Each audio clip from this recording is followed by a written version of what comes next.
Hello YouTube, this is Rugged Savior giving you some more gameplay and commentary. This might be a short commentary because there's not a lot to talk about, but I talk way too much anyway, so this might be like a 3 or 4 minute video anyway. So, let's start off with the first thing. Now, Xbox One reversed its DRM policy like a few weeks ago or so, out of all the negative feedback that it received. Now, it's strange how people want it back. Like, there's actually a petition out there where I think about 20,000 people signed to bring back the original policies because they personally liked it. And I keep hearing about it, and I said to myself, you know, here's my opinion what's going to happen. If the original DRM policies were simply returned just like that, that would be suicide on the business perspective, meaning, would the business benefit more by making 20,000 people happy or 20 million people happy? Well, 20 million might be an exaggeration, maybe 10 million or so. But the point is, the numbers are simple, and the people against the DRM policies are more.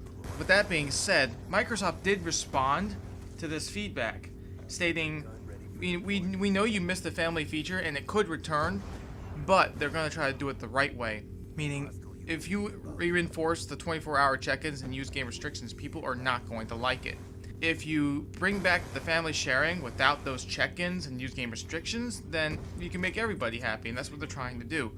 My best guess is that they're going to bring back the family sharing feature, but they should make it exclusive to digital downloads, meaning if you buy a game like in disc form and install it to the hard drive, it is not capable of being shared by the cloud. But if you purchase the game from the Xbox One marketplace, it can. And this is kind of a good idea as well, because if you think about it, when you download things from the marketplace, it's giving money directly to the companies instead of buying the game from GameStop and not having money distributed to those developers, as Cliff Belinsky hates because he likes to make money from his games. But anyway, the moment they bring back the 24-hour check-ins and use game restrictions, I'm going PS4 again. That's all that's there to it. Yeah, 20,000 people will be happy, but like I said before, why would you want to benefit from 20,000 people when you can benefit from millions more? That's just my opinion. Next subject is Xbox One's. There's a rumor about the Xbox One specs being upgraded. Originally, it has 8 gigabytes of DDR3 RAM, and the PS3 has the same amount, except that it's a GDDR5. It's supposed to be faster. There is rumor speculating that Xbox One may upgrade to 12 gigabytes of RAM. It hasn't been confirmed or denied by Microsoft, it's just a rumor. If this rumor were actually true, that would be really nice. I mean, from a business perspective, people would flock to a console that's more powerful than the other, even if they don't understand what specs actually are. So with that being said, it's also possible too, because if you think about it, the Xbox 360, before its launch, originally had 256 megabytes of RAM or whatever memory, and they upgraded that to 512 before the console's release. It resulted in the lack of consoles being produced and not everybody being able to have one, but you know, the whole point is that if one console is more powerful than the other or performs better, then people will flock to it. And I think from a business perspective, Microsoft may be doing that. But that's just my guess. This whole thing could turn out to be true, could turn out to be false, but it's all about the games for people who don't know. Finally, this is a small subject, so I've asked Turtle Beach about this, but they refused to comment because obviously they can't give me a direct answer, but the Turtle Beach's or any other headset's connectivity to the Xbox One's controller, because we know the little plug-in that you plug in your headset to is different from the original controller.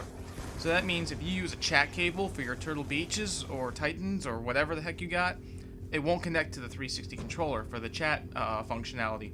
So my best guess is that not only are Turtle Beach going to make new headsets designed for the controller, but I believe, this is just my opinion, that they're going to update some of their connectors and chat cables to actually connect to the Xbox One. Meaning, I have the XP500 Turtle Beach headset, and I use that little Bluetooth puck that connects to the controller. My guess is that they're going to be like, hey, here's an updated Bluetooth puck that connects to the Xbox One, so you can use your XP500s and chat with them on the new Xbox. Because if you think about it, why would Turtle Beach tell you to spend $200 on a headset for one console and then tell you to buy a completely new headset for another console. People would not like that and not appreciate Turtle Beach, because I know from a business perspective this may sound interesting, but then again, in regards to feedback, it would probably kill the company. So I'm pretty sure they're going to update everything so that old headsets can be compatible with the new ones. And speaking of which, I do not think that Xbox One has Bluetooth. I think it might, but it hasn't been confirmed or discussed, which is kind of strange. But if it does have Bluetooth, then we don't have to worry about the updated Bluetooth puck for XB500s, because since they're Bluetooth, they can connect to the console directly. But anyway, this is all I have to talk about. What do you think about this whole DRM returning, blah blah blah, whatever I talked about? Leave your comments below, and I hope you enjoyed the video. Thank you for watching, everybody.